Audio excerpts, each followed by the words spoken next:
Go.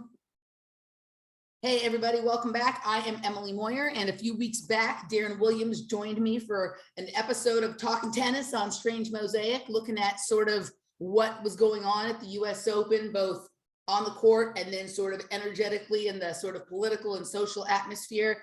And we promised a part two, and we're back with that. It's been about a week and a half or so since the conclusion of the US Open, and we 3 weeks, what? 19 is when you... Okay, yeah. So it's been about a week and a half since the conclusion of the US Open. We've had time to sort of see what would happen and where all of the sort of media campaigns that seems to either be launched or enhanced during that fortnight would go. And so he's back to talk about it all with me. Darren Williams, welcome back. How are you? Thank you for having me, Emily, once again for a conversation that will be very unusual, and we do talk about very unusual things, but that weekend was peak weirdness. Peak weirdness, for sure. All right, so we're going to do a public hour and a patrons hour, and we're just going to we don't necessarily have an order for this, although Darren has copious notes as always, which I appreciate. But before we get into the meat here, I want to propose an idea, and I would like to hear from people if they would like this, right? And I guess this is, and maybe we'll say, well, it would probably be for patrons, but maybe not, we'll see. During the final of the US Open, as pathetic of a match as it was, the men's final, we had the pleasure, the highlight of the match was that Laura kept open her Facebook chat while we were watching, and Darren was dazzling us with memes and GIFs and comments and quackery throughout the entire, we were sort of trading comments back and forth throughout the entire match. And we decided at the end, we'd really like to go to a tennis match with Darren sometime. So we're shooting for Wimbledon or the US Open at some point if the sanity ever returns to the universe, because it would be a hilarious time. But in the meantime, like, I am proposing that maybe the next Grand Slam, which is Australia in January, maybe we do, like, for one of the bigger matches, we can watch it all together on my Zoom, right? And and we can turn the volume down on the commentators. And sometimes it's interesting to listen to the commentators. We can kind of turn it up and turn it down. But Darren and I can do our shtick and entertain the people who maybe care about the tennis, maybe don't, would probably like to see all the nonsense that Darren's able to come up with during the course of the match. And then, of course, my off the wall sort of, synchro-mystic analysis of what's really going on or whatever. So maybe we'll put a pin in that for Australia in January to do that for one of the matches. I think that would be fun to just have kind of a little watching party and see how ridiculous we can get with it. What do you think of that, Darren? Yeah, it would be a very interesting idea. The only thing with Australia is time differences. So if it works that it's, say, 6 a.m. onwards, that could work. But because Australia is the other side of the world, it might be a bit trickier. Roland Garros tends to have later tennis matches, so that would suit me Europe, but that's such a long way away, Darren. And I know sometimes you're at your most ridiculous when you've been up way too long, like on Year's when you wanted to hear the Benny Hill show, right? That was pretty funny, right? So sometimes Darren's good when he's had a few pints and it's the middle of the night, so we may play on that for the tennis commentary. All right then. Well, actually, Emily, you are onto something, because a lot of YouTubers here in the United Kingdom do that with the soccer. Yep. And the term is called watch along. Yep. So they will basically, what you can do is one of the most hilarious channels is called AFTV, and they follow everything Arsenal. And at the moment, Arsenal Football Club is an absolute meme. It's got an out-of-touch manager, an owner that has never really visited the club. He lives in Los Angeles. He owns the Chargers. And he owns the Denver Nuggets NBA team, Stan Kroenke. So there's a lot of disjunction going on with Arsenal. So what you can do is you can watch the soccer, but then mute the commentary, and then put the sound up on your laptop. And if you sync it correctly, so it meshes with, so you don't have the time delay, it's just hilarious. You just get, yeah, people, there's a guy, and I'm sure there's a few of them, but there's one guy that I listen to him when I'm in the car and I can't watch, like if I'm trying to, hear a match. His name is Cam Talks, or Cam Talks Tennis or something. He does the watch alongs. And so we could do it that way, or we could just do it like we do with the conspiracy cocktail, and like put everybody in the Zoom room. I can stream it through the computer so people can watch, and we can just turn the volume down on the tennis, and you and I can be the commentators instead. and then order will have been restored to the world. If Darren and I were the commentators for everything, we wouldn't have all these problems. Exactly. At least it would be a lot funnier, right? So, Indeed, all right. it would be. All right, so we'll throw that out there, and I think that might be something fun to do sometime. And if it goes well, then it can become, sort of a grand slam event. It can become a grand slam event, Darren. We can rise to fame in a way we would never have expected. Maybe we could get sponsors from Adidas, and there could be a Darren Williams style Adidas Shelto or something like that. All right. Okay, let's get on with it here. So let's go through, do you want to kind of go, is it easier for you if we sort of go in order through your notes? Yeah, let's go through the notes for once. Let's be ordered for once rather than my chaotic dyslexic mind. Okay, so here, according to Darren, there is a theme song for this year's Open, and that theme song is Man Over Woman, Woman Over, the lyrics, man over woman, woman over man, from the song Let Me Show You Love by K-Class. There will be a link to that song and the video in the description box, so you guys can go hear that and get yourself in the mood for what's about to come. So hit pause, go check out the song, come back, and here we go. Let's hear it, Darren. So the reason why I use that as the soundtrack for our conversation is that in my youth, that song was very big. And the reason for it is that the group K-Class, who were a group of DJs that produced a couple of house tracks, they were from my part of the world. And that got a lot of attention. The video itself is filmed in various places of Northwest England, with some of it actually being in Liverpool city centre. So that was one connection, but one of the things that always got me was a lyric within the song, and it says man over woman, woman over man, and it's always stuck with me. Mm-hmm. But the song it's a very catchy dance tune, but what I get from it is either the person that is the singer who's a woman, or the writers, maybe K-Class, they were aware that we were in the start of a change in our dynamic. And that is, men are going to take a back seat and women are going to lead.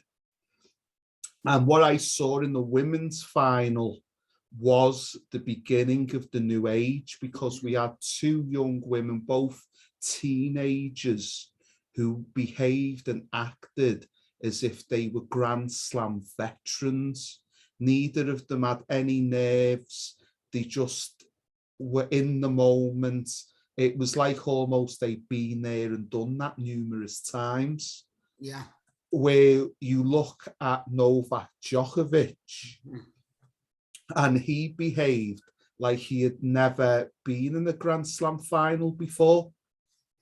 So it was a very strange juxtaposed difference between two teenage women and supposedly the greatest tennis player of his generation for men and women. And it was very interesting to see that, and that lyric just came in my mind. Then the other thing that got me was around the beginning opening ceremony of the women's final. Yeah. That was on 9/11 itself, that had female naval cadets. Yeah. And that was saying to me, right, it's militaristic. They want to show the world that they are still strong, even though when they abandoned women, this being the American establishment, when they abandoned women in Afghanistan. And just a few days ago, it was announced that teenage girls in Afghanistan are not allowed to go to high school. So they can get an elementary education, but they can't go to high school and then go into higher education. So we have the reality of what the American establishment is, or the American military industrial complex, that is basically what the US Open is, as we've talked about in part one. JP Morgan, IBM, these Ralph Lauren, and then you have celebrities from woke Hollywood in attendance, and then you have this military combination all in the women's final. Yeah, so I think that you just gave us like kind of a good summary of sort of the energy of especially sort of the second week of the tournament. Like the first week was all about like toilet breaks and like chaos in terms of like the amount of upsets and all of that kind of stuff. And then the second week was largely about establishing what parts of the old order will remain in place and what parts of a new order are coming through, right? So let's start and go through your notes. I think some of the stuff you were just talking about with the militarism is really interesting, and you have that in the second part of your notes, and I definitely have a lot to add to that through some other separate threads that I've been following.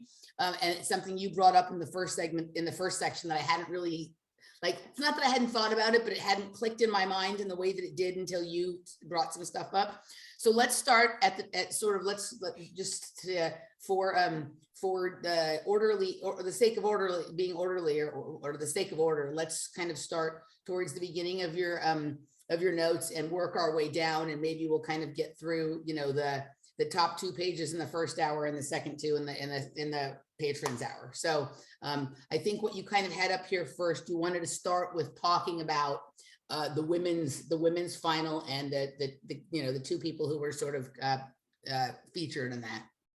Yeah, so basically for those that are watching, I am a product of various nations in my lineage, going back to my great-grandparents. So my lineage is Sweden to Scotland, to the Republic of Ireland, to Jamaica, St. Lucia, Guyana, Portugal, England, Nigeria, Sicily. So I am a combination of the world, but because of globalization, more people exist like me. And this was representative in the final. So we have 2 young women.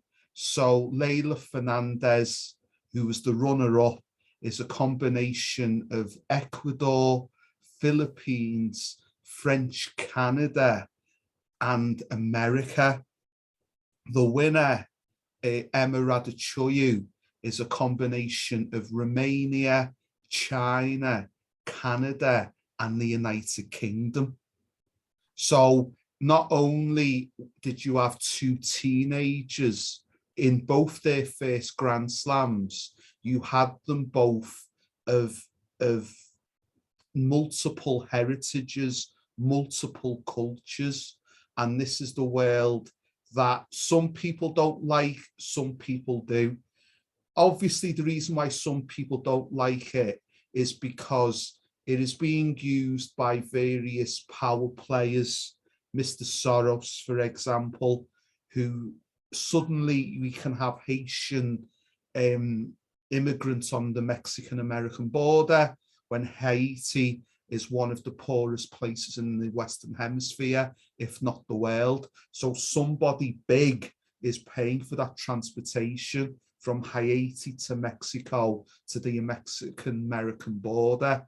So this is being used to destabilize established cultures and then create new ones. So some people don't like that, but at the other end of it, because of Henry Kissinger's Memorandum 200, which is essential for all alternative thinkers to read, It was a declassified document that the American establishment realized should have stayed classified. They then went to a judge to claim that they wanted it classified again. And the judge reminded them that he wasn't their personal assistant.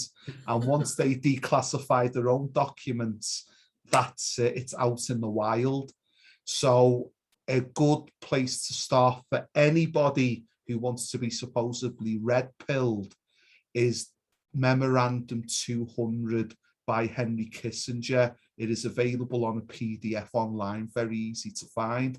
And what Kissinger basically stated is that the third world or the developed world needs to be in a state of constant flux.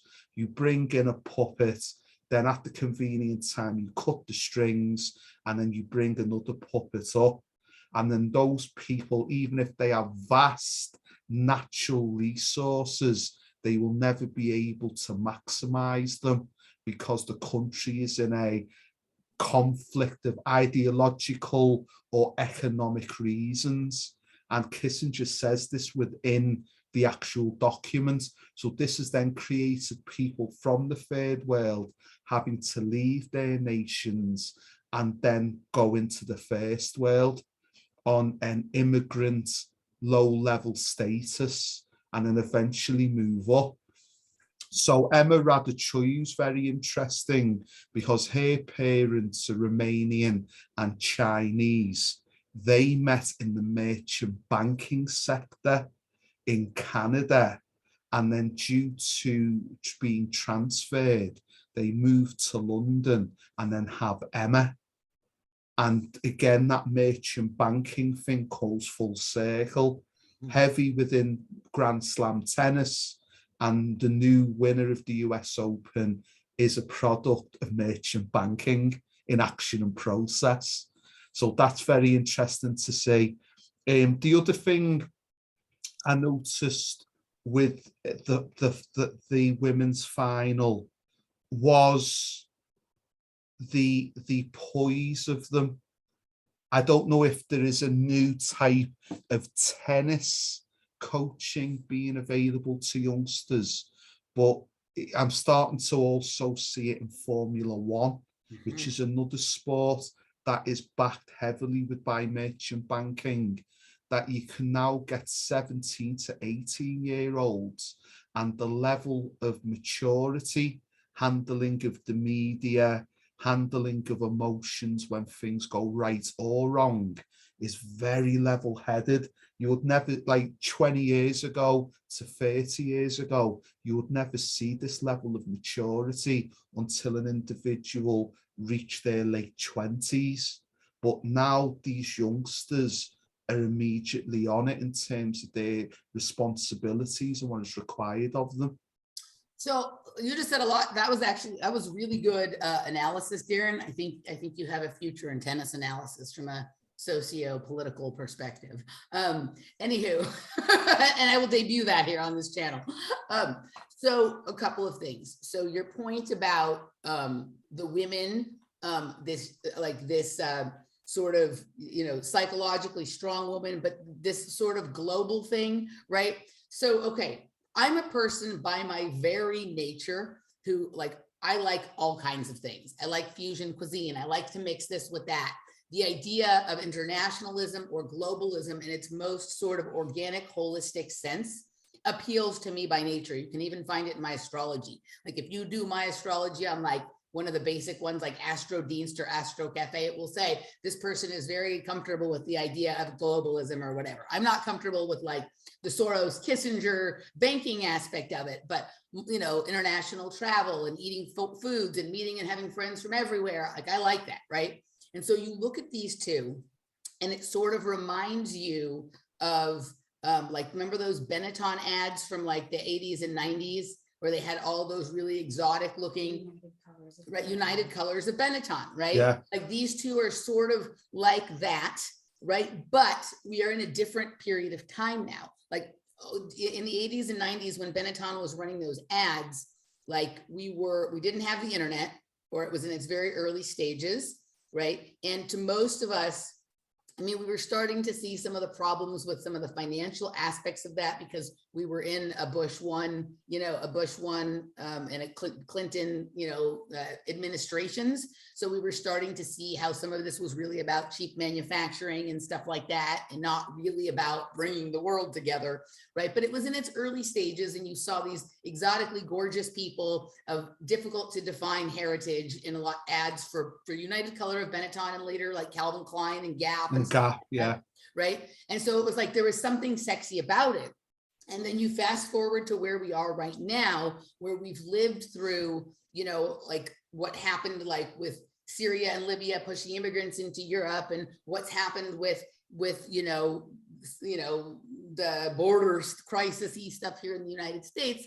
And whatever your opinion is of those things, that like we should help or we shouldn't help, or it's a good thing or it's a bad thing, there's no doubt that it's either it's become a greater issue, or there's just been so much more attention paid to it because we have the internet now, right? When we didn't have the internet, they got to show us only what they wanted us to see, right? If they had some kind of move that they wanted to tear at our heartstrings, or that they wanted us to turn cold to something, they would show us that aspect of it. But now, because we have the internet, we can see it from every angle, including from drone angles that Biden doesn't want us to see it from. And so they have to cancel that, right? There's all this kind of stuff.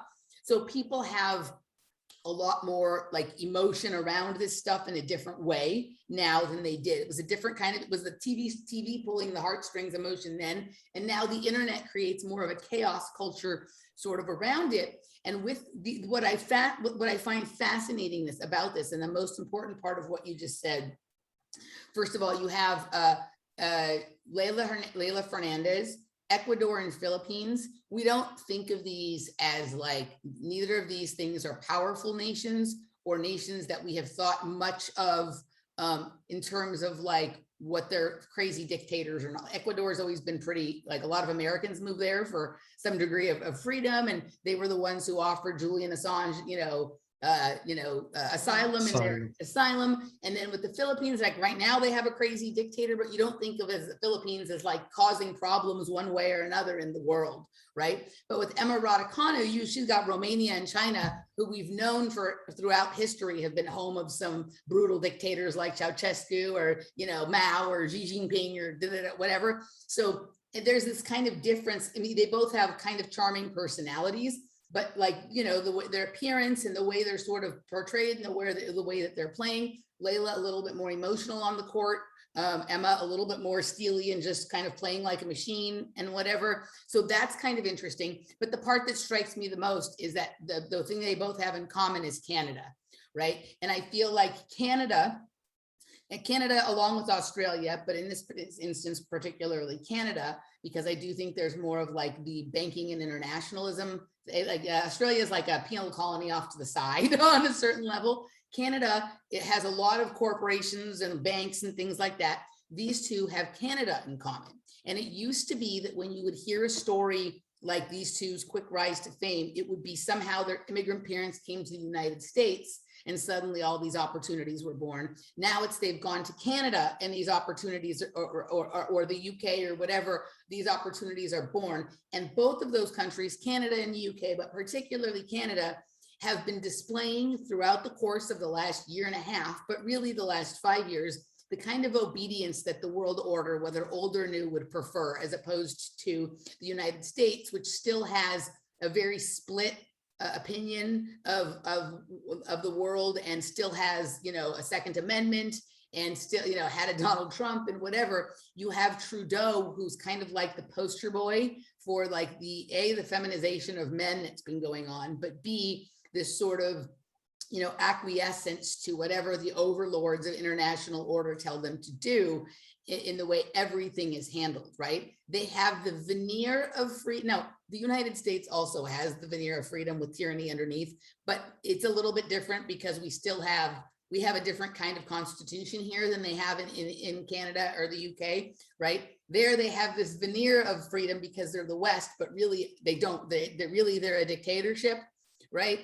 And in some ways, so are we, but it's a little different. America right now looks like more rough and tumble in the way this stuff is all happening than what it looks like, in Canada or the UK or whatnot. Like, it's just they would prefer for the entire West to be sort of governed in the same way that Canada or the United States or the UK is sort of governed, and the way it's sort of gone on with some of this level of internationalism, right? There hasn't been quite the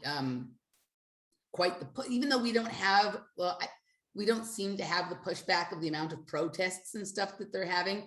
I do think that they are happening. It's just not being covered, right? I did find that there has been a couple of protests that we never heard anything about.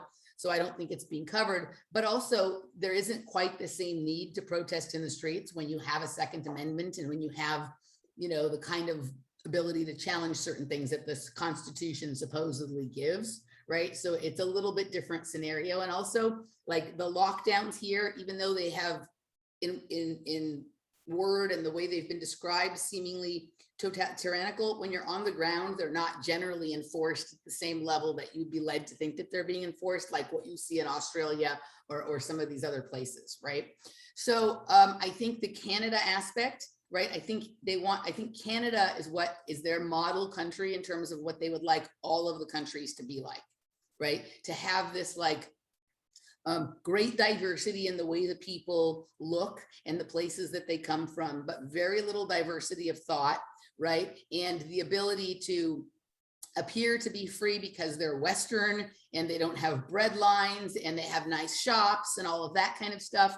But underneath, you know, there is like a kind of soft tyranny that isn't so soft if you push up against it, but it comes with a soft voice like Justin Trudeau's, not like a powerful, like whatever, like you heard from Chairman Mao or Hitler or whatever it was, right? So I think that the pushing forward of these two as products of perfect Canada, right? Or kind of thing is like, and you see this in the men's game too. You have Shapovalov and Auger Aliassime, who are both, you know, Auger Aliassime was in the semifinals, both here on the quarterfinals at Wimbledon. He's having a rise. He obviously has a very international look about him. So I think there's a lot to what you're saying there. Yeah, the other thing around the governorship of Canada that combines with Australia is that they have somebody called a Governor General. Mm-hmm. And what a Governor General is they're just in the shadows within the political structure.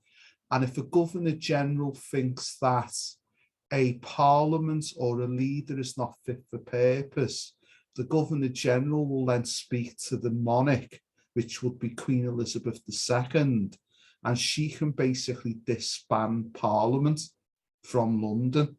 So Canada isn't really free because it has a Governor General. Yeah. And in the 1970s, there was a leader of Australia.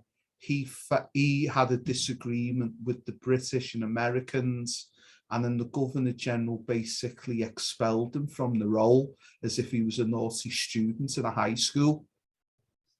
And everyone in Australia was perplexed by this, and then it was just business as always. But we don't hear about that in the United Kingdom because Australia, as you've said, it's off to the world. It's the other side of the world. Nobody really talks about Australian politics. So that is the vibe with Australia and Canada, the Governor General, if people wish to research more about what that role is. So going back to the final, the thing that I noticed... One more thing. Can I say one more thing real fast? Your comment about this new style of tennis player, right? That is just completely calm and composed under pressure. So it was interesting to watch. Obviously, we saw Emma Raducanu at Wimbledon have the meltdown on court during the round of 16, and she had to leave the court and never came back and had to withdraw from the match, seemingly of nerves. My thought going into this, you know, she played a few tournaments over the summer, but not really any of the bigger ones after Wimbledon. My thought going into this was that she'd be here and play, and there was two things I thought. She'd either go out in the first round, right? She'd go out in the first round, as you often see after someone's made a big splash, or she'd again make it to about the round of 16, and this time she'd overcome her issue and either win or maybe lose in a good match, but not have to leave the court. And then in the next year or two, she'd become a star. I didn't see her popping that far to the final, playing the way she did. That kind of ability to, I mean, I heard somebody say, well, she learned a lot from what happened at Wimbledon. That was a lot to learn, right? Like to be able to go from one to the other. Now there's one thing of like not playing with pressure, but I'm sorry that like, after all the attention she got after Wimbledon, she was not playing with pressure. As far as Layla Fernandez goes, she's a name that I saw rising all year. Like when I, even though we weren't seeing her on the broadcasts very often, like I look at the tennis results every day from the different things, and I was starting to see her name show up in every tournament and see her, okay, she's made it to the second round. Now she's making it to the third round. Now she's making it right. So her trajectory was a little bit more normal than Emma's was, even though it seemed quick. I at least saw it progressing over the course of the summer in a natural way. And the way she plays, she had her up and downs more in matches, whereas Emma just seemed to be a robot. I do agree with you. I don't know if it's a new kind of coach or if it's a new kind of sports psychologist or sports psychologist that they're working with. But I'm starting to have questions both in the arena of some of these guys who are both coaches and commentators, right? I'm starting to notice something a little funny that I think we may be looking at some, how they do the on-court interview right before they go, they talk to them when they're in the hallway walking out, right? Like what is there hypnotic cues being given? NLP hypnotic cues, right? It could just even be that. And I'll get into that maybe more in the second hour of two people that I have identified that may be going on with or not.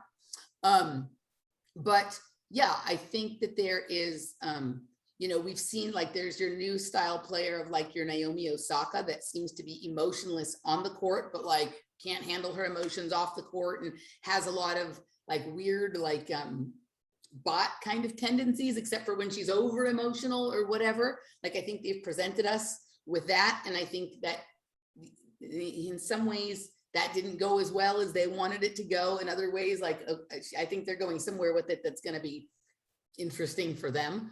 But then there's this newer type. These girls look like kids that your children would want to play with. They'd be friends with in high school, right? This is better for the movement you're saying is coming, which we're going to talk about in a little bit, which is some of this militaristic, but still maintaining your sort of feminine kind of thing. But also like they've grown up a little bit more. They're very young. They've grown up a little bit more with social media and with like watching what's happened with some of these other players. And so from their own personal selves, understanding what may actually come if they do really well. But I think that you're right. I think there may be a new style addition to some of these people's teams. Like Layla Fernandez was there without her coach dad, right? Without him, right? So there seemed to be much more focus on this person who was her trainer, right? There in the box. And so I think we need to look at not just coaches, but trainers, sports psychologists, nutrition, people who they have who also could be fulfilling other roles, right? Yeah. The thing that I found watching the finals in the US Open was the difference of television production between how the BBC presents Wimbledon. Now, I was watching it on Amazon Prime, and one of the things I noticed was the audience of the US Open is a part of the final. There's a lot of close-up shots of various people within the audience, and some of me was thinking, why were those people being selected? Now, with them people part of the Eyes Wide Shut crew that have their naughty parties, and is it an inside joke to show them in the actual event but not name drop them? And then obviously there was the whole celebrity thing. Some celebrities you see, you get a good reaction. Other celebrities you see, you roll your eyes and you say, them again. Right. And then other celebrities acting very bizarrely. So there was all of that, but I will mention who those celebrities were in the Patreon section because I don't want to get sued. Yeah. So also, I think that we're going to talk a little bit more of some of those aspects in the patron section, but what your point that the audience, so I watched it all 2 weeks. The audience is part of it from start to finish at the US Open.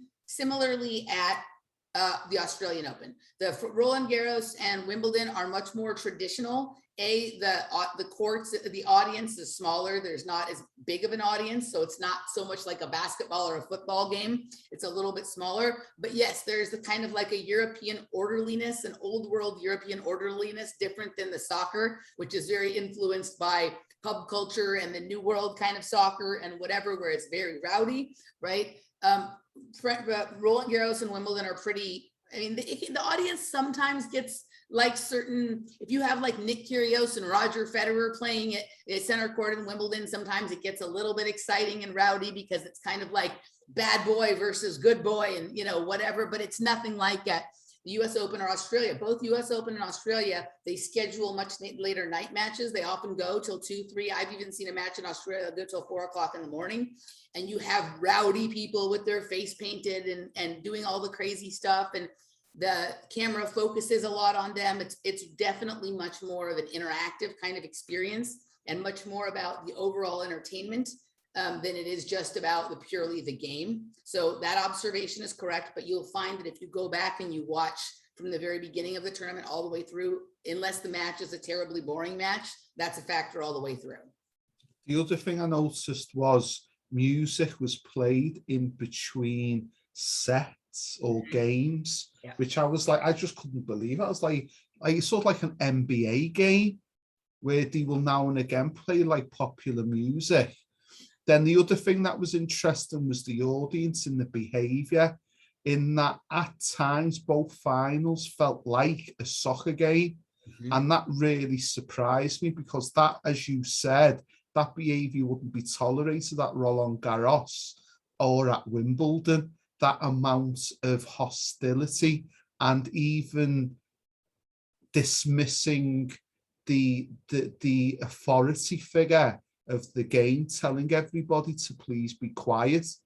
People were still doing what they wanted to do. And then within the final, there were unexpected moments. There were 2 key moments.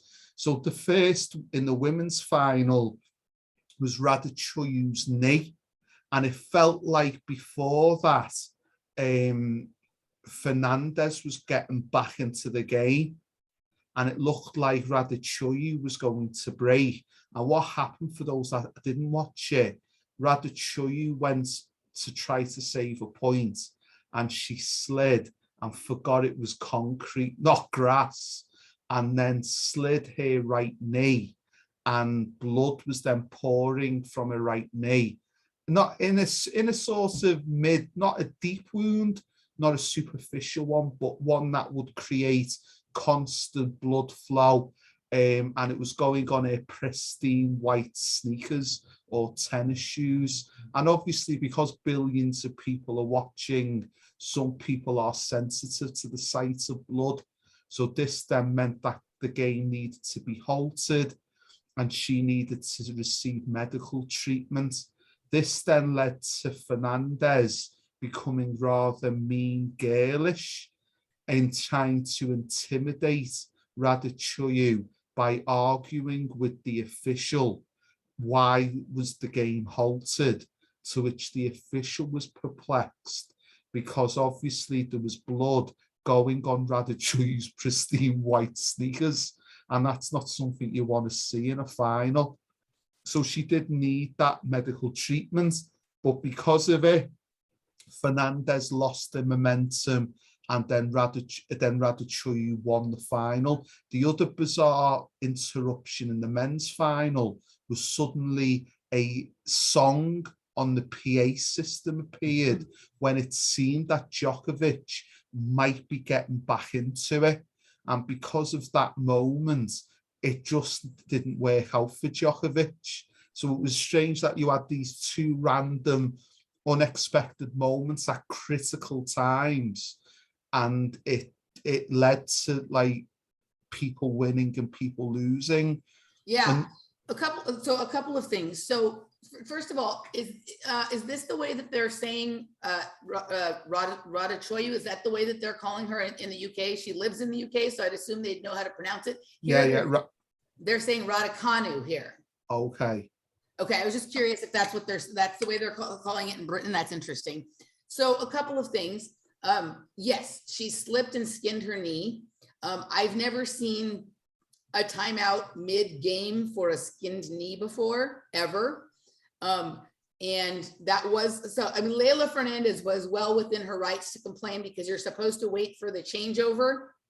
Unless there's like an acute injury where you can't, then usually the match is pretty much over, or something like that. So I understand her point. It is interesting. You very, very rarely see blood drawn during a tennis match in that way, you know? And so this idea of sort of blood on the court, and maybe when we get into some of the things we're going to talk about in the second hour, and some of the suggestions you've made, that there was actually, whether it was just, you know, synchronistic or intentional, I don't think it could be that intentional, that there was a high symbolism in terms of like blood left on the court, right? Kind of thing. But yes, it did seem to disrupt her flow. And the point that she had, it was fair for her to argue, right? And I don't think she was doing it to intimidate Raducanu. I think she was upset about it. They seem to be friends after the match. There seemed to be no bad blood between them. But I do think that there is a problem. There is a problem with the officials of the tournament being conflicted with trying to appease either established stars in the sport or rising stars who are going to be part of how the sport makes money in the future, right? Trying to appease them, and also trying to create a good product for television, and trying to stick to the rules of the game, right? I do think that there is, you know, that they bump up against this sometimes. And that was maybe, you know, I think it's probably, are you seriously injured? Can you move? Yes, no, I can still move. Okay, we need to wait for the changeover to do this, would probably have been the more appropriate response. But there's the optics of blood, right? And then there's also creating drama for television, which is great. And those long pauses where somebody gets upset, the audience, like the audience at home, they love that, right? They love the drama, the story, it's part of the story. So I think all of those aspects were there for that. And then as far as the sound, so you have blood, which creates disruption. And then in the joke of it, the men's final, yeah, there was like a very strange frequency that sort of came through the PA system in the arena, right? And you heard a little interruption, you couldn't really hear it. And then I heard the commentator saying something about it. But sound can be a huge disruptant, right? Like frequency is one of the most potent forms of mind control. And to have an abrupt sonic disruption, right? Kind of auditory disruption can be either disruptive or can be snap someone out of something and into a better place or a worse place or something, right? So it was unusual. I haven't seen that very often before. And it seems striking to me. It seems like a funny idea to me. I mean, John McEnroe even said someone's going to lose their job over that, right? Yeah. Seems like you wouldn't have an amateur, which makes me think that there's a possibility it was not an accident. I don't know. You don't usually pick, you know, having someone who doesn't know what they're doing to operate the sound system on the day of the final, maybe the first speaker in the qualifiers or something. But anyway, take it away, Darren. So the other thing that was interesting with the men's final, it didn't have the immediate energy of the women's final. And basically the only reason why the energy came into the men's final was due to a wheelchair player called Dylan Alcourt, who's Australian. And Alcourt won the US Open's men wheelchair tournament, and therefore he secured winning the Grand Slam. So he won it in his native Australia, won it in Roland Garros, won it in Wimbledon, and then finished it off in New York. So he then, in between sets, there was a trophy presentation, which I've never seen before in tennis. You've got people in a final, and now you're doing a trophy presentation in between games when both participants are sitting down and they're able to look at the balcony and see this. So that was very confusing as to why you would have that in the middle of the men's final. You should have had that at the beginning of the men's final just before they came out. So what Dylan Alcott did was he was given a silver bowl as his prize. Then he suddenly puts out of his pocket of his tracksuit a can of Heineken beer. He opens it very skillfully with one hand and then pours the contents into the silver bowl, throws the can away, and then just drinks the alcohol out of the bowl like he's a Viking warrior. And then everybody then in the audience starts laughing. Some people are shocked. Some people are clapping, hollering.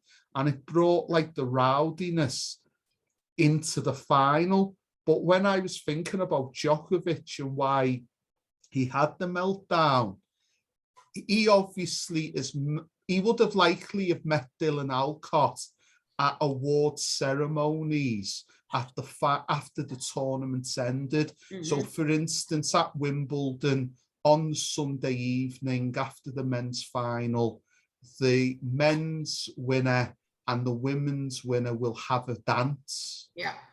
And everyone will watch. And that was the beginning of Steffi Graf and Andre Agassi.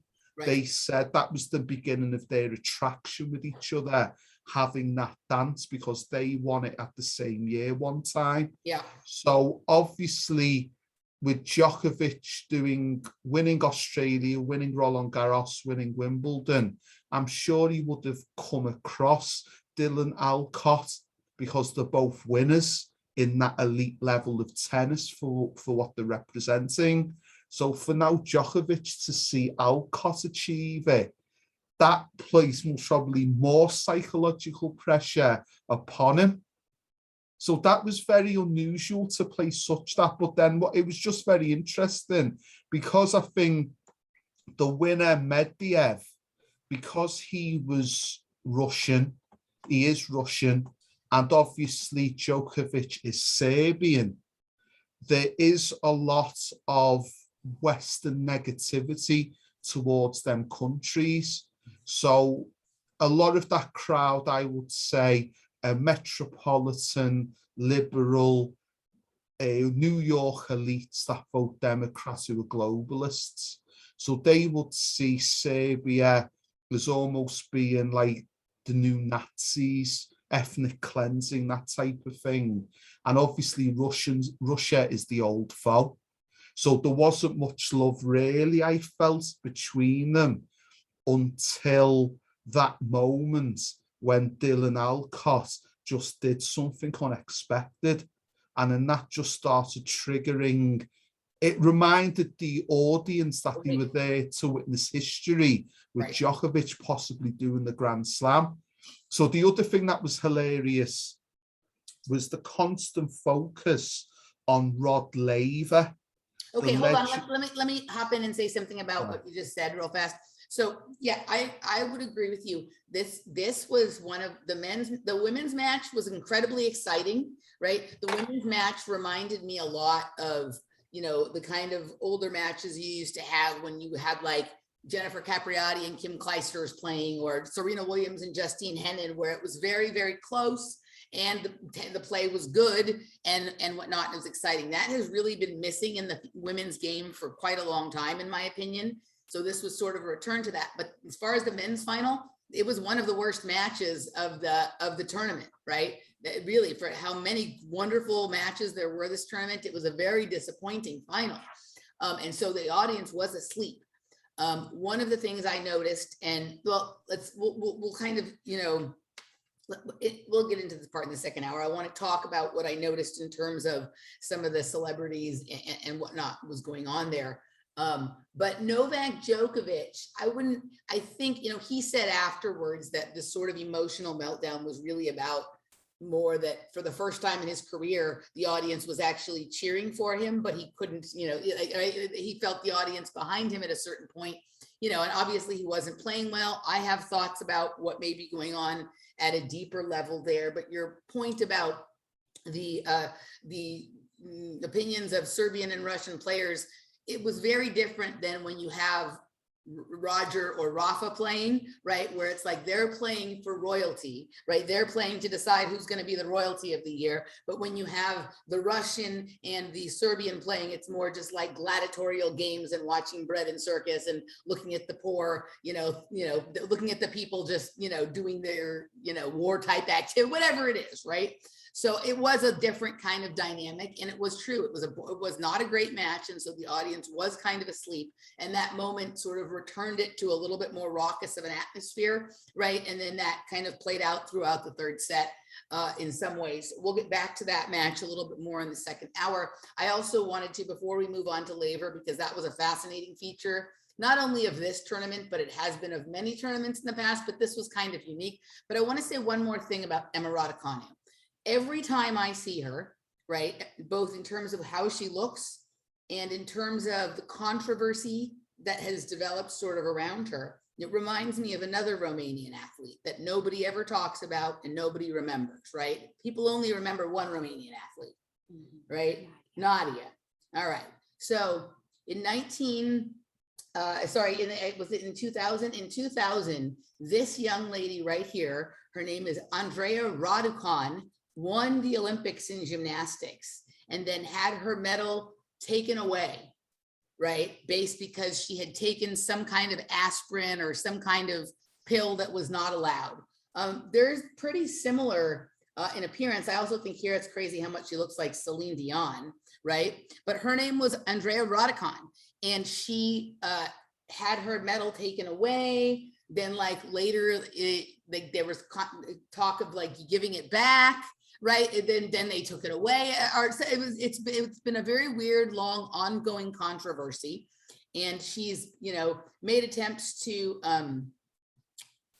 try and influence some things going on with gymnastics in Romania. She's just always been the source of controversy, which she wasn't really as an athlete, right? She was a very good gymnast that had sort of a really well-rounded style, similar to the way Emma plays. She's good at, good, well-rounded style, whatnot. It's a little different than just watching someone be a serve bot or somebody just doing tactics or whatever. But these two, there's definitely a sort of a similar energy resemblance between the two. And she also has been at the heart of fairness of play kind of controversies. And whenever I hear Raducanu, I just am always like wondering if there's a familial relation. Now she's pure Romanian, or at least, she lives in Romania. I think, maybe she lives in the United States.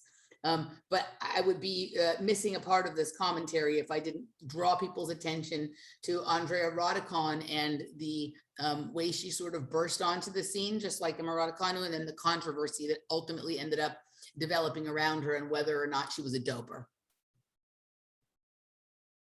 I'm sure you've never heard of her, have you? No, I'm not, because soccer places a huge amount of this brain of mine and the ongoing. We could do a show where I could introduce you to English soccer and how it represents almost like a Game of Thrones, how it is a modern representation of medieval families and clans. Right. And that's why English soccer and European soccer as well, that's why it has such a hold in us, because it takes us back to that origin of knights and families and battles and such like that. That's how I see tennis as well. Like it's a little bit more with the shine of royalty or whatever, but I see it as, that exactly what you're talking about. And I never saw gymnastics that way until recently, although I'm starting to see that more. But that's part of my favorite thing about watching sports, is really imagining what more this actually represents. What these archetypes that get taps into the very archetypically programmed parts of our minds, and what this represents on the bigger stage rather than just on the sporting field, right? Well, my take on how gymnastics is reported here in the mainstream media is just during big tournaments such as the Commonwealth Games or the Olympics. And it's very much about nationalism. It is perhaps the most nationalistic of all sports that are Olympic. And it definitely does have a vibe of one country versus another. And then obviously the thing that is really getting promoted, a female gymnast to such an extent, the ordinary Joe and ordinary Jane wouldn't believe men are gymnasts. That's how much female gymnasts are promoted in the mainstream. We had an American young lady, not Simone Biles, another lady, and she was the face of a campaign for, I believe, Toyota in Europe, and it was filmed in Barcelona. So that's how big Olympics is. And I think America, they're like team, sort of like what ice hockey was for America in the Winter Olympic Games in the 1970s. So you had this triangle of America versus Canada versus the USSR, with maybe a little interference from one of the Scandinavian countries. But generally it was that triad of those three countries all battling each other for the gold medal. But now it's moved from ice hockey to now gymnastics in nationalism or new nationalism. So we have obviously in gymnastics, the United States of America, then obviously China, and then you may have another country, maybe another European country, or Japan, or Australia, Russia. But then Russia, are they Russia, or are they now this weird country that it doesn't have its flag and it doesn't have its anthem? So that's very interesting. The athletes from Russiagate, yes. So okay. what? Let's get to Rod Laver and Stan Smith to wrap up this first hour, and then we'll get into the sinister aspects in the second hour.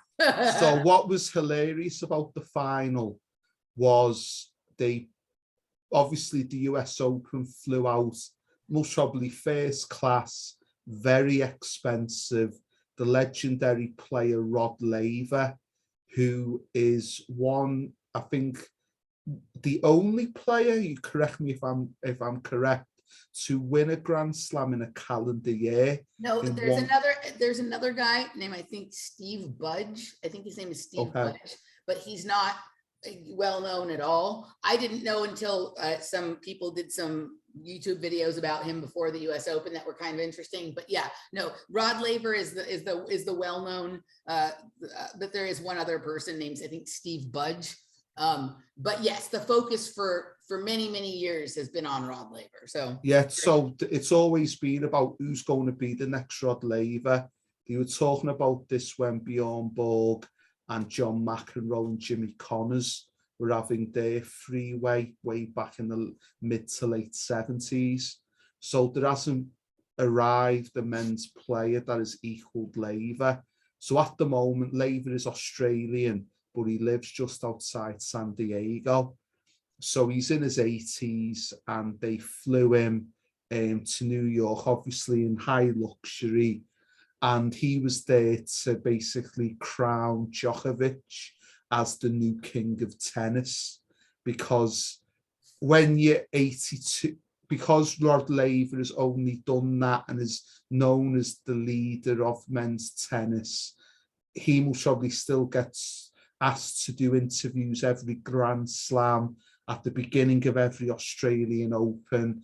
Is there going to be somebody that can win all four, Rod, to take your crown?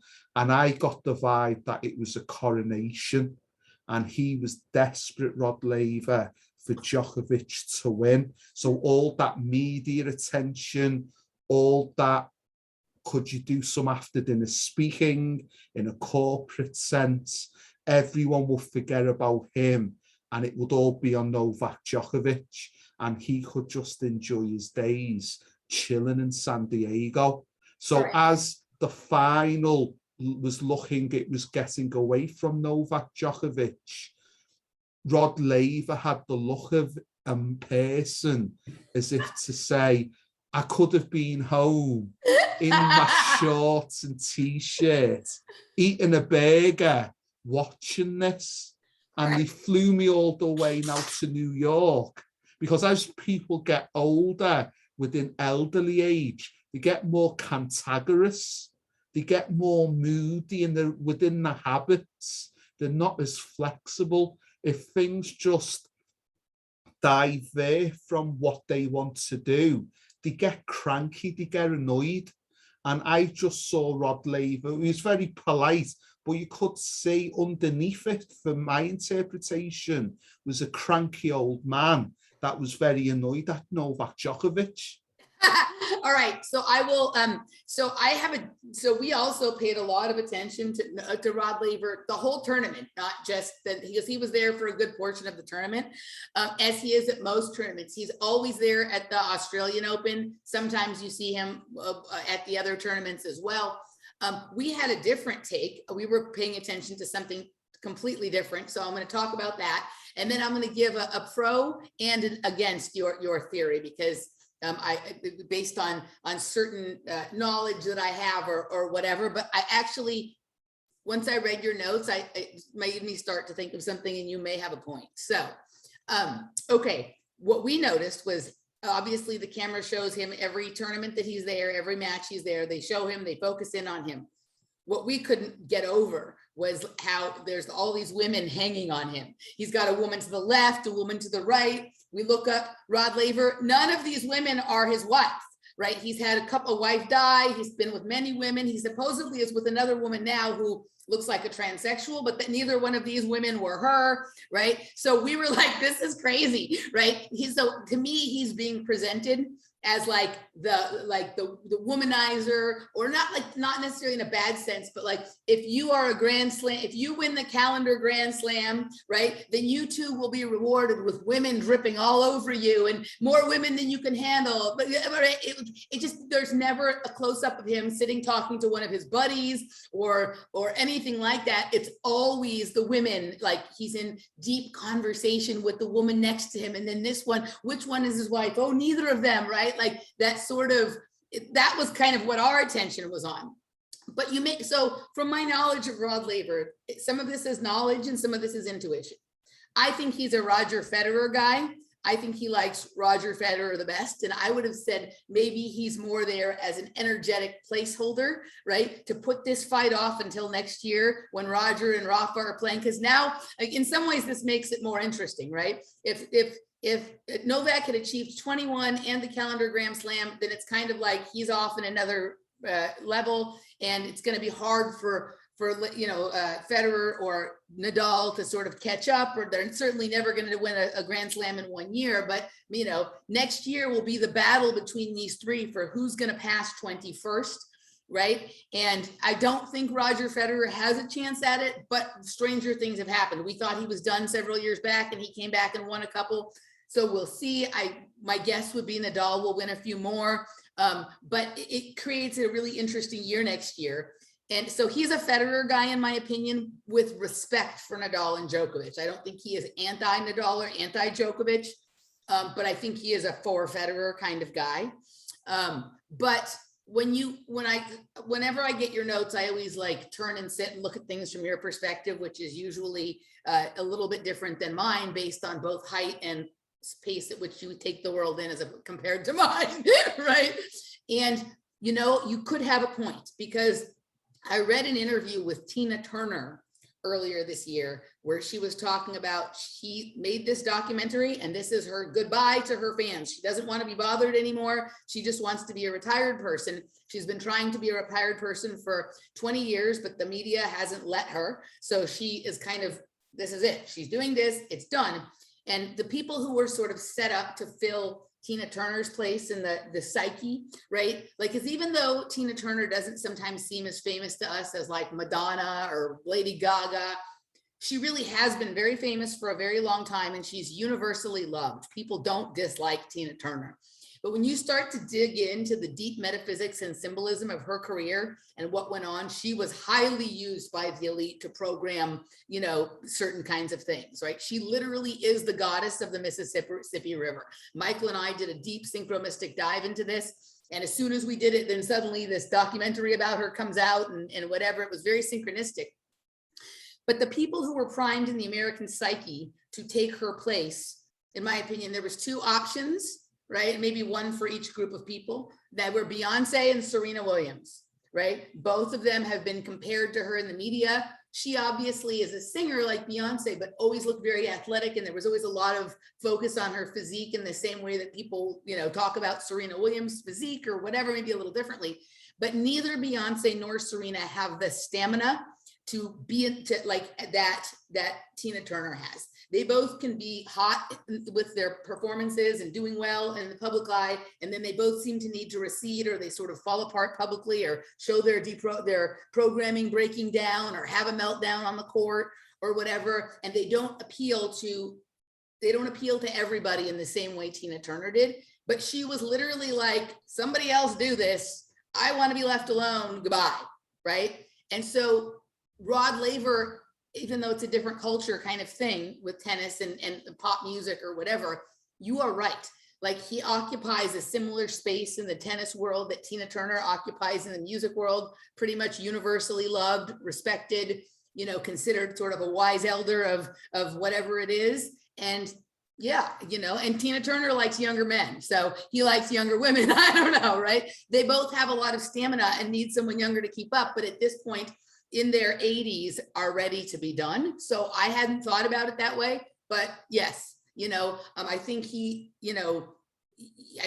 is probably surprised that Rafa or Roger hadn't done it to this point. And so fucking, if it's gonna be Novak, all right, I'll be here and root for Novak, right? Whatever it is. So interesting point on there. The other points of coronations was, I've seen this as being British. Every start of Wimbledon, the BBC will always do an extended interview with, or coverage with, Virginia Wade. And Virginia Wade, for those that don't know, she is, or was, a British professional retired she's now a retired tennis player. And in the year 1977, which was very special in the UK because it was the Jubilee of Elizabeth II, Virginia Wade won Wimbledon. And the next person who was British to win Wimbledon, man or woman, was Andy Murray. Mm-hmm. So that shows the gap. So every time there is a Wimbledon tournament, they bring Virginia Wade on BBC Radio 5 Live, on the Wimbledon coverage, on the BBC Sports website, for The Guardian, for the Times newspapers. What is your view about this? Is there going to be a British champion? And she has to almost, in an unofficial way, be the bastion for the Lawn Tennis Association here in the United Kingdom that regulates tennis. So she has to explain to journalists that don't really follow the game, that might just follow it once a year for Wimbledon, we haven't really got good players this year, and this is why. And sometimes you can see it with Virginia Wade.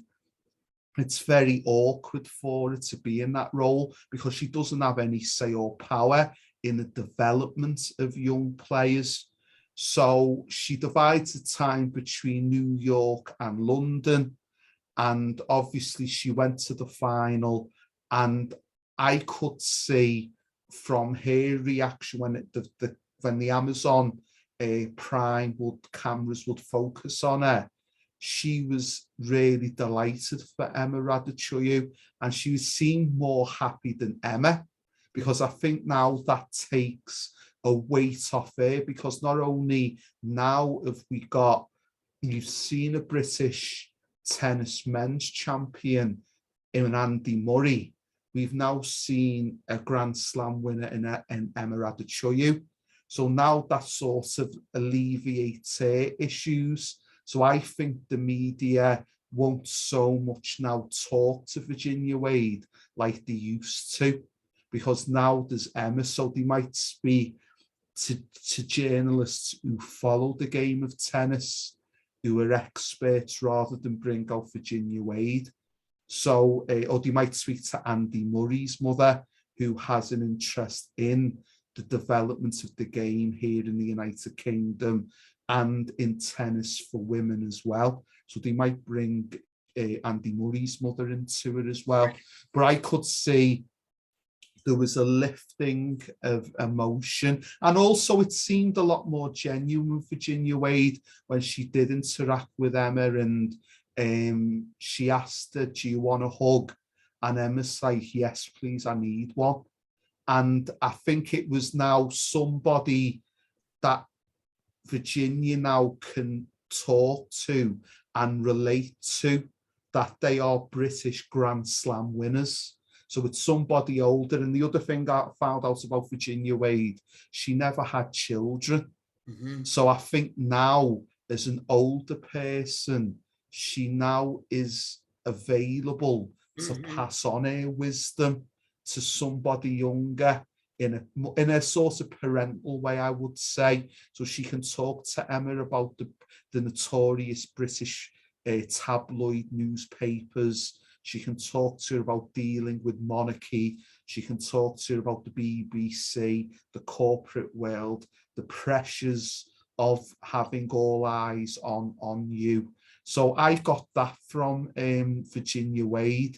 It was a lot more nicer, a lot more, it was a feeling of emancipation. And it was nice that both of them embraced. It was, and then the other thing I liked about it wasn't caught on television.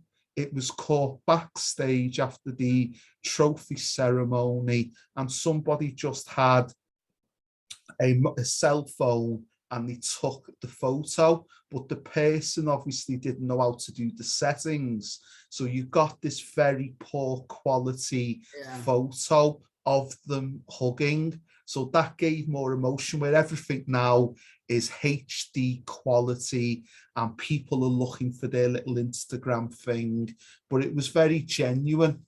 And that's what I got with it. And another interesting, hilarious thing to end this section was an individual called Stan Smith. I want to say one thing about Virginia Wade, and then we'll go to that.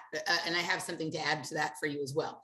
So my take on it is it could be relief, like we said, but I think the relief in Virginia Wade's case comes from, like, probably as a with a lot of the tennis players, when they're really good, but they haven't won a Grand Slam yet, you always have the media harassing them in the press conferences, like, when are you going to win a Grand Slam? Why haven't you won yet? Do you think you ever will? Do you think you deserve to be number one if you haven't yet won? Blah, blah, blah. So she probably didn't like those questions as a player. And then here, as an observer or a commentator, she's being asked to explain away why that hasn't happened. So she's having to do to the girls, say, we don't really have anyone good or who's going to win this year, the things she didn't like having done to her. So it feels like this will be some relief from that she's not going to be asked that question for a while now, right? Because there is, of course, like in a few months, if she doesn't win another one, then they'll be like, well, do you think that was the maximum of her ability and that she's going to go away now, right? It's going to be that shit. But for a moment, for a season at least, she's not going to be asked a question that, as a fellow player who doesn't like to be asked those questions, she's now having to talk about, right? So I think the relief is maybe more that than anything else. That was kind of my sort of take on that. So let's go on to the next part, and then we'll wrap the public section. So one of the things Emily has mentioned is around Tina Turner being a possible representation of the Mississippi River. That's totally new to me. So hopefully underneath this for YouTube, you will find a link to that conversation that will really make you think, because now I have to look into that. So basically, one of the things we talked about in our previous conversation before the finals was around how tennis impacts street fashion, particularly Adidas and the Ivan Lendl range. So one of the go-to sneakers of my childhood that I didn't get, because sneakers back then were quite expensive, but I got them in my 20s, was Adidas Stan Smiths. And these are the perfect sneaker. They are comfortable, but they can be worn in almost any type of environment. You could even get away with them in maybe a functional occasion if you wear the right attire, such as even a wedding, for say. They have something timeless and classical. So I always thought Stan Smith was just a catchphrase created by Adidas. And then as I'm watching the final, it just says on Amazon, Stan Smith. And I'm like, oh, he really exists, because they've never actually put him front and center of the campaign. So I don't know if that was a choice of Stan Smith, because maybe he wanted to live a more normal life. But a company like Adidas, you think they would have had him in major campaigns on billboards, and he might have fused it with hip hop artists or other type of artists to show the relevancy. But there is something very quintessential about that shoe. So Stan Smith was also at the men's final, and he was part of the trophy ceremony. So that was quite ironic for me, that one of the most desirable things of my childhood, I thought was just a marketing campaign by Adidas, but it was actually a real person. So Stan Smith, he's around at some of the tournaments too. They don't focus on him anywhere near as much as they focus on like your Rod Laver or your Billie Jean King or Martina or whatever. But if he's in the audience, which he usually is at a few tournaments a year, they will focus on him. Part of what's funny about looking at Stan Smith is he looks much more like an actor than like a tennis player. He looks like someone who has been on a 60s or 70s sitcom or television kind of thing, right? He has that sort of look. But yes, he's been around and they do show him, but I've not seen, I guess I've even seen him be part of the award ceremonies maybe before, but I think this year there was something special going on why he was. I don't know if you're aware of this, but Adidas, or Adidas as you call it, which I actually prefer, also has a Rod Laver shoe, right? So we had both of the shoe boys, right, being focused on. So my brother-in-law, this is his favorite Adidas, is the Rod Laver. He wears these frequently. But one of the things when I first really started heavily tracking tennis as having some sort of synchro-mystic or sort of socio-political analysis kind of value, Adidas was running campaigns about 5 or 6, maybe 7 years back, where the shoes were named after like great warlords or war leaders of the past, like Alexander the Great, and I used to talk about this with Robert. You can even find it on some of the early shows I did with Robert. Like what was the warlord guy who had the stampeding elephants? There was Hannibal. Hannibal. They had a Hannibal shoe. They had an Alexander the Great shoe. Genghis Khan. Yeah, they may have even had that, and they would have these commercials. They would only ever show them like one time during a tennis tournament, right? But it was very dramatic and artistic, and I thought it was strange that they would only show it one time. But I think that the point was for people like me and you to catch it and understand what was really going on here. It wasn't actually like to market really heavily, right? They always will drop the little clues for looky-loos like you and I, but also for people in the know to pick up on sort of what the tone of the tournament is going to be. Here's what we're pushing, right? So anyway, I just gave you a little insight about further Adidas doings. Okay. We are going to wrap up this first segment and move over into the Patreon segment. You can go to patreon.com/offplanetmedia or emilymoyer.locals.com to get the rest. Before we go though, Darren, where can they find you if they want to play? They can find me on Twitter, very easy to understand Twitter handle, lowercase alt_das, alt_das on Twitter. Very good. All right, we'll link to that and below and all of the things that we've sort of talked about here. We're moving over to the other side. We'll see you there. Thank you.